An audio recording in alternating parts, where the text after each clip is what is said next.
Ao anatin'ny vaovao ara-politika hatrany mahakasika kosa moa ny fikarakarana ny fifidianana manokana eo ambofiny fantaniana mipetraka hoe averina amin'ny ministerany Atitany ve ny fanomanana ny fifidianana sa ajanona amin'ny senita ihany izay satria fanapahan-kevitra ara-politika moa no nanolorana ny senitany izay fanomanana sy fiainana fifidianana izay dia miankina amin'ny fanapahan-kevitra ara-politika ihany koa no mety hitazomana n'izay senita izay na ny amerenana ny fanomanana ny fifidianana eo anivon'ny ministerany Atitany waratsika ny andindiny. Anjaran'ny politika ny manapaka natazonina ny voamera mahaleontena misahana amin'ny fifidianana ny senita na averina ministerany Atitany fanomanana amin'ny fifidianana. Io no anisan'ny nambaran'ny minisitry ny Atitany sy ny finjinjaram-pahefana vaovao mahafaly solon'andrasana Olivier tao anatin'ny tafanataony tamin'ny mpanao gazety Anjaran'ny. Ny famindrana ny fahefana tany amin'ny senita dia fanapahan-kevitra politika zay tsy any ministerany Atitany.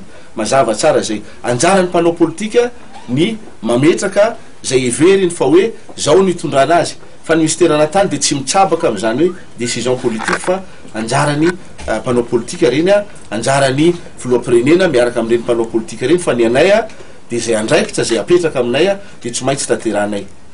Nanoritra ny lara-pahamehana ny minisitra mahafaly solon'andrasana Olivier ny fametrahana ny tany-tandalana ary ny fametrahana ny rafitra rehetra ny finjinjaram-pahefana no vaindondra raha ho azy.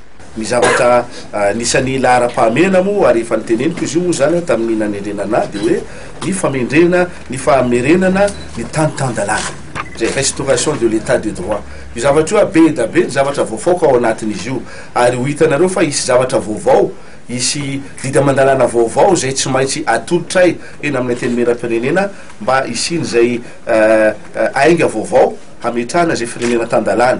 Ny zavatra anankiray fotsiny angamba hosinganiko ao anatin'izay raha tsy resaka afa-tsy ny hoe ahoana moa ny fehezana ty lafiny tsy fandriam-pahalemana ty satria ny zava-misy amin'izao fotoana zao marina fa manao ny aintsy zavatra ny mpitandro filaminana fa azadinontsika fa ena amin'ny distrika misy antsika tsiraray avy reny misy ny solon-tenam-panjakana ka io zany omendanja misy kokoa reny solon-tenam-panjakana reny satria reny ny lohany reny ohatra hoe vovonana iadiny tafo ahafahana miara-miasa amin'ireny mpitandro filaminana mba ahazoana vokatra tsara.